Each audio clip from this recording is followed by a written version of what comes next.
మహబూబ్ నగర్ జిల్లా కేంద్రంలో వీధి కుక్కలు స్వైర విహారం చేశాయి. హబీబ్ నగర్ గోల్ మసీద్ ప్రాంతంలో చిన్నారులపై దాడి చేశాయి. ఈ దాడిలో 24 మందికి పైగా చిన్నారులకు గాయాలయ్యాయి. ఇందులో 5 చిన్నారులు తీవ్రంగా గాయపడ్డారు. బాధితులను మహబూబ్ నగర్ జనరల్ ఆసుపత్రికి తరలించారు. విషయం తెలుసుకుని హాస్పిటల్లో చికిత్స పొందుతున్న బాధితులను ఎమ్మెల్యే ఎన్ఎం శ్రీనివాసరెడ్డి పరామర్శించారు. బాధితులకు అందుతున్న వైద్య సేవలపై డాక్టర్లను అడిగి తెలుసుకున్నారు. అయితే అందరూ సురక్షితంగానే ఉన్నారన్నారు డాక్టర్స్.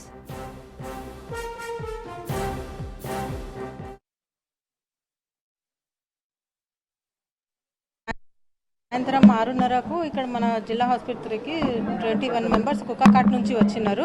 గోల్ మసీద్ ఏరియా హబీబ్ నగర్ ఏరియాలో కుక్కకాట్ నుంచి ఇక్కడ జనరల్ హాస్పిటల్కి వచ్చినారు. 24 మెంబర్స్కి ఏఆర్వి ఇంజెక్షన్స్ ఇచ్చినాము. ఆల్ ఆర్ స్టేబుల్, పిల్లలు అందరు బాగానే ఉన్నారు.